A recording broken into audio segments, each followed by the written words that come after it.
Good morning sa tanan, labi na gid sa nakakita ani nga video.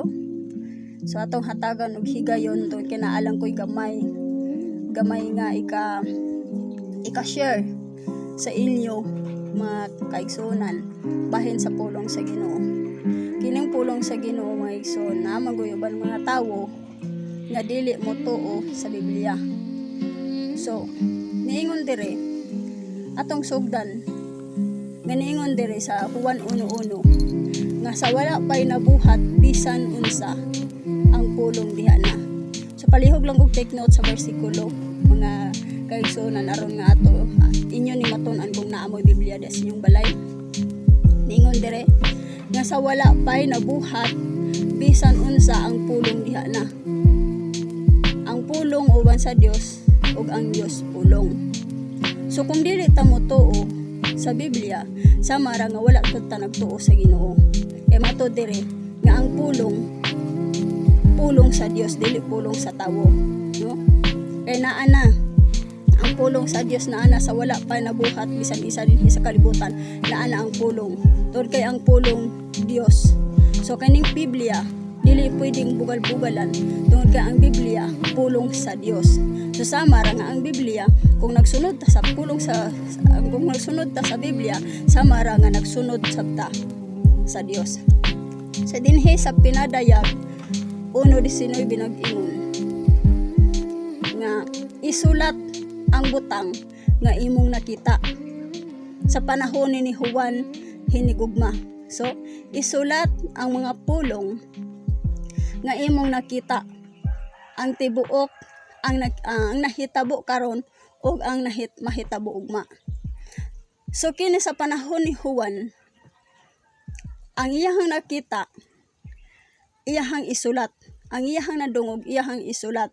So wala ni nagpasabot nga nagbuot-buot ang mga apostoles sa una sa ilaha lamang kaugalingon nga isulat sa Biblia. So kini nga mga tawhana dili ni sila mga dautan nga mga tawo. So nagtuga ang Ginoo sa mga tawo, sa mga katawhan nga iyang hatagan og hiyas sa pagsulat sa iyang mga pulong. Wala maghatag ang Ginoo sa mga tawo didto sa mga tawo nga mga palahubog, mga tawo nga bisyoso, mga tawo nga mga sugarol o sa panadinha, sa mga tawo nga nagbuhat sa pagkadautan. Wala ang Ginoo nagtuga ni ana kanila kundi ang gitugahan sa Dios. Ang katong mga taong matarong mahinadlokon sa Dios no nag-alagad sa Ginoo. Mo nang gihatagan sa Ginoo og hiyas sa pagsulat sa iyang mga pulong. So kini nga hitabo si Juan hinigugma ang gihatagan gitugahan sa Ginoo sa pagsulat sa iyang mga pulong. Dili lang kay si Juan hinigugma ra, daghan ng mga apostoles ang nagsulat sa mga pulong sa Ginoo sigon sa ilang nakita, sigon sa ilang nadungog. Wala sila nagbuot-buot no sa ilang isulat, kundi nag-agad sila sa kabubuton sa Ginoo kung unsa ang ilang isulat sa Biblia. Mo hinungdan nga ang Biblia namugna aron sa mga tawo nga buot usab nga mosunod og mag-alagad sa Ginoo. So alang sa mga tawo nga dili mo tuo sa Biblia, kay ang Biblia kuno hinimo lamang sa tawo mga igsoon, hinimo sa tawong mga matarong, hinimo sa tawo nga gitugahan sa Ginoo, katong mga tawo nga mahinadlokon sa Dios, katong mga tawo nagtuman sa sugo sa Ginoo, dili mga tawong dautan. So kung ato nang masayran, niingon ang niingon ang pinadayag kapitulo 1 bersikulo 2, gisugilo ni Juan ang tanan nga iyang nakita.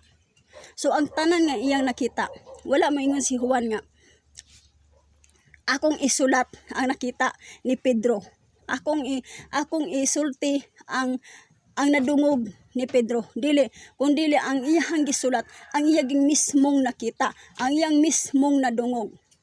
No? So wala sila nagbuot-buot sa unsay, wala po niingon si Pedro nga Juan isulat ang akong nakita, no? Juan isulat ang akong nadungog.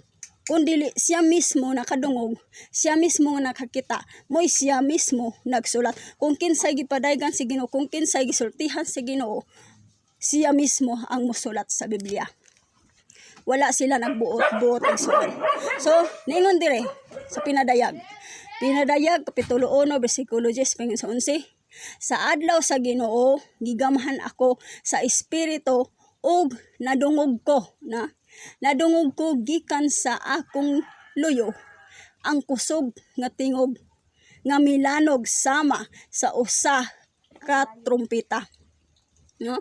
Sa 11 niingon, miingon kini, isulat ang imong nakita ug ipadala ang imong sinulat ngadto sa 7 ka simbahan. Diba? So, gisugo. Si Juan hinigugma mismo gisugo sa Dios nga kung unsa ang imong nadungog, kung unsa ang imong nakita, isulat kini. Isulat ug ipadala sa 7 ka simbahan.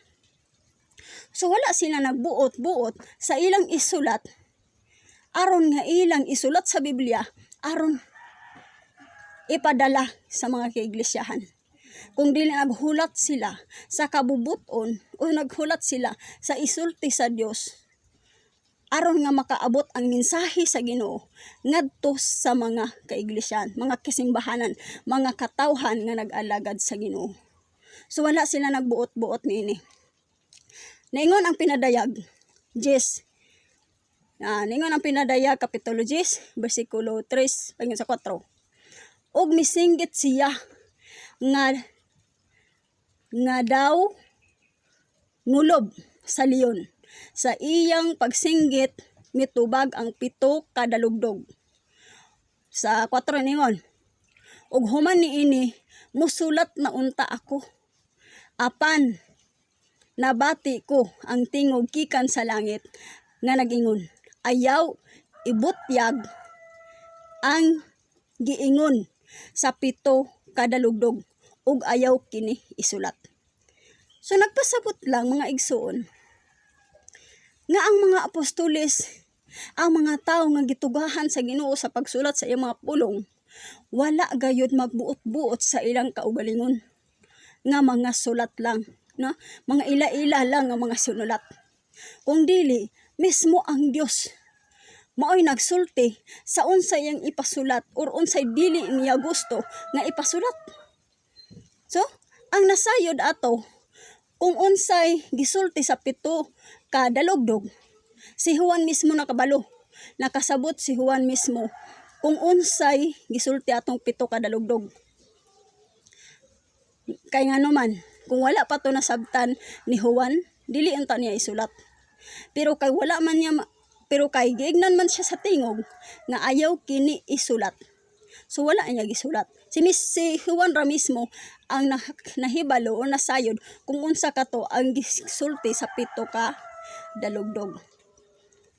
So karon wala nato masayre kung unsa ang gisulti sa 7 ka dalugdog tungod kay wala man nasulat ni Juan sa Biblia kay gidid-an man siya sa pagbutyag kung unsa ang gisulti sa 7 ka dalugdog. So nagpasabot lang igsuon nga wala gayud magbuot-buot ang mga katawhan kaniadto nga gitugahan sa Ginoo sa pagsulat sa Biblia nga wala gid sila nagbuot-buot kung dili kabubuton sa Ginoo nga ipasulat.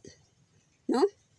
Niingon sa pinadayag kapitulo 1 bersikulo 3. Bulahan ang mubasa niining basahona ug sa mga propesiya ug bulahan ang mamati ug magtuman sa nahisulat niini kay duol na ang panahon nga mahitabo kining tanan. So bulahan ang mubasa sa Biblia, bulahan ang maminaw sa Biblia kay hapit na mahitabo ang nahisulat sa Biblia. Ano man, ang Biblia wala gayoy bisan isa ka litra nga dili mahitabo diha. Tungod kay ang Dios dili bakakon. Ang Biblia pulong sa Dios ug dili gayud mamakak ang Dios. Ang tanan mahitabo, ang tanan matuman gayud igsoon. So kinahanglan nga dili nato kaminusan ang Biblia. Dili nato kaminusan ang pulong sa Ginoo. Dili nato ignon, di nato bugal-bugalan. Kay ngano, ang Biblia pulong sa Dios. Kung wa ta magtuo sa Biblia, samara nga wala ta magtuo sa Dios. Sa atong nabasa gina sa 1:1, no? Busa igsoon. Okay lang nga kaminusan ninyo ang mga tawo, kaminusan ninyo ang mga magwawali, pero ayaw kaminusi ang pulong sa Dios. Ayaw kaminusi ang Biblia, kay ang Biblia di na basta-basta, pulong kana sa Dios. So salamat sa nagapaminaw, nakakita ani nga video, ug hinaot ko nga atong nasabtan ug naablihan ang atong una-una. God bless ug maayong adlaw.